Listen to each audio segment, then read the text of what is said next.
तो last video में हमने डिस्कस किया था डिफरेंट फॉर्म्स ऑफ एनर्जी और एंड पर हम आए थे मैस एनर्जी कन्वर्जन के ऊपर, यानी आइंस्टाइन का जो प्रिंसिपल है inter conversion of mass and energy, उसके ऊपर हमने थोड़ी सी बात की थी और आइंस्टाइन की इक्वेशन हमने डिस्कस की थी E equals M C squared. और हमने कहा था कि नेक्स्ट वीडियो के अंदर हम उसके ऊपर मजीद जो है वो डिस्कशन करेंगे। इस वीडियो के अंदर हम उस चीज़ पर उस टॉपिक को डिस्कस करेंगे, लेकिन वीडियो के एंड के ऊपर। अभी हम डिस्कस करते हैं एक बहुत ही इंपॉर्टेंट कॉन्सेप्ट है फिजिक्स का, जिसे कहते हैं एफिशिएंसी। एफिशिएंसी आपने बहुत जगहों पर सुना होगा, अपनी डेली लाइफ में भी आपने सुना होगा, इस वर्ड से आप काफ़ी फेमिलियर होंगे। लेकिन आपके जहन में एफिशिएंसी की क्या डेफिनेशन है और फिजिक्स की एफिशिएंसी क्या है, उसके अंदर काफ़ी डिफरेंस हो सकता है। तो इस टॉपिक को हम जो डिस्कस करेंगे वो फिजिक्स के पॉइंट ऑफ व्यू से करेंगे। बेसिकली फिजिक्स के अंदर एफिशिएंसी जो होती है वो एक रेशो होती है। अब किसकी रेशो होती है? वो रेशो होती है दो क्वांटिटीज़ की, जिसमें हमारे पास न्यूमिनेटर के अंदर आता है हमारा कोई भी रिक्वायर्ड आउटपुट। रिक्वायर्ड आउटपुट से क्या मुराद है? हम कोई भी काम कर रहे हैं, हमने कोई मोटर चलाई हुई है, हमने कोई गाड़ी चलाई है, हम एक जगह से दूसरी जगह गए हैं, हमने कोई रिएक्शन करवाया है, कुछ भी हमने करवाया है, बेसिकली कोई भी प्रोसेस हमने किया, उसके अंदर हमारा रिक्वायर्ड आउटपुट क्या था और वो आउटपुट हासिल करने के लिए हमने उसमें कितनी एनर्जी इनपुट की थी, उससे हम डिवाइड करते हैं। तो ये रेशो जो देती है हमें, वो हमारे पास आ जाती है एफिशिएंसी। आपको पता है कोई भी सिस्टम हमारे पास 100% एफिशिएंट नहीं होता, तो हमने जो भी काम करवाना है हमें उस अपने आउटपुट से ज़्यादा अमाउंट ऑफ एनर्जी जो है वो इनपुट करनी पड़ती है, तब हमारा रिक्वायर्ड फॉर्म ऑफ आउटपुट हमारे पास आता है। और इसी की रेशो को हम एफिशिएंसी डिफाइन कर चुके हैं। और अगर इसी रेशो को आप 100 से मल्टीप्लाई कर दें तो हमारे पास आ जाएगी परसेंटेज एफिशिएंसी। अब एफिशिएंसी को हम एक एग्जांपल से समझते हैं। फॉर एग्जांपल, हमारे पास एक साइकिलिस्ट है, ये साइकिल चला रहा है और ये साइकिल चलाकर एक डायरेक्शन में जा रहा है, और ये हमारे पास जो पेडलिंग कर रहा है ये बंदा, वो 12 जूल्स ऑफ वर्क जो है वो बाइसिकल को ट्रांसफर कर रहा है। यानी पेडलिंग के लिए ये 12 जूल्स ऑफ वर्क जो है वो कर रहा है। और ये 12 जूल्स करने के लिए उससे टोटल कितनी एनर्जी अपने आप को देनी पड़ती है? वो फूड के जरिए देता है। वो कितनी देता है? वो देता है 100 जूल्स। तो अब आप अगर इस रेशो को देखें, इस बंदे ने ये काम करने के लिए, जो कि हमारा यूजफुल वर्क था इस केस में, जो कि बाइसिकल को पेडल करना था, वो था सिर्फ 12 जूल्स। तो उसने 12 जूल्स वर्क किया, और वो वर्क करने के लिए उसे total 100 joules energy in the form of food देनी पड़ी है। तो ये रेशो हमारे पास दे देगी एफिशिएंसी। ये आ जाता है हमारे पास, और अगर हम इसको 100 से मल्टीप्लाई करें, ये आ जाएगा 12%। यानी every 100 joules input to this person in the form of food gives an output of 12 joules। इसी तरह एक और एग्जांपल ले लेते हैं। एक प्लेन है जिसके ऊपर जेट इंजन लगा हुआ है। अब प्लेन जो है हमारे पास, वो जेट इंजन की पावर से चल रहा है, और उसको हम फ्यूल प्रोवाइड कर रहे हैं, जिसकी कैलोरीफिक वैल्यू, या आप कह सकते हैं फ्यूल, उसको हीट एनर्जी जो दे रहा है जेट इंजन के अंदर, वो हमारे पास दे रहा है 100 जूल्स।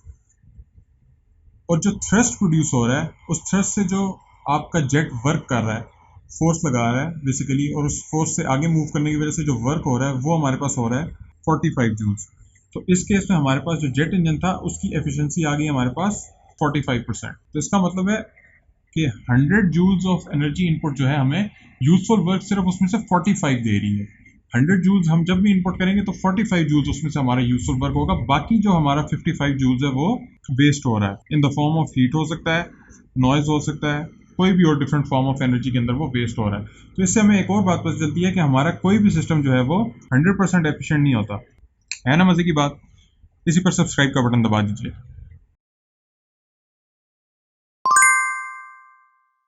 अच्छा, तो हमने कहा था कि हम डिस्कस करेंगे mass energy equation. Basically Einstein की जो मशहूर इक्वेशन है E equals M C squared, इसको थोड़ा सा हम डिस्कस कर लेते हैं। इसके अंदर बेसिकली टर्मिनोलॉजीज क्या क्या है। ये हमारे पास है एनर्जी। एनर्जी किसके इक्वल है? एनर्जी इक्वल्स है mass times speed of light. ये हमारे पास मैस ऑफ बॉडी है, और ये हमारे पास है स्पीड ऑफ लाइट, जो कि होता है यूनिवर्सल कांस्टेंट, और इसकी वैल्यू होती है हमारे पास अप्रॉक्सीमेटली 3 × 10⁻8 मीटर्स पर सेकेंड, या आप प्रिसाइज करें तो 2.99 कुछ इस तरह से होती है। बेसिकली थोड़ा सा इसकी इक्वेशन को डिस्कस कर लेते हैं कि एनर्जी और मैस आपस में इंटर कन्वर्टेबल किस तरह है। सन के अंदर हमारे पास क्या रिएक्शन हो रहा होता है। सन के अंदर हमारे पास बेसिकली हो रहा होता है fusion reaction. Nuclear reaction basically दो तरह के होते हैं, एक फ्यूजन और एक फिजन।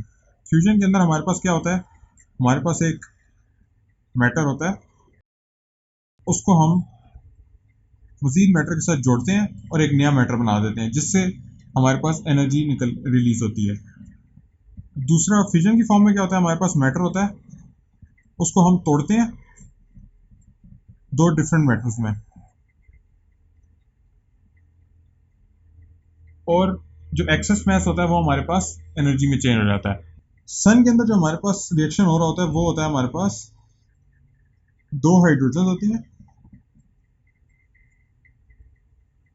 और वो मिलके हमारे पास बना रही होती हैं हीलियम, और आगे एक और पार्टिकल होता है और साथ हमारे पास एनर्जी रिलीज होती है। बेसिकली होता ये है कि हमारे पास जब हम इसका हाइड्रोजन का एटॉमिक मास देखें, ये हमारे पास होता है एक्चुअली हाइड्रोजन का आइसोटोप विद एटॉमिक मास 2, और ये होता है विद एटॉमिक मास 3, यानी ये हमारे पास ड्यूट्रियम है, यानी हमारे पास ट्रिशियम है। इन दोनों को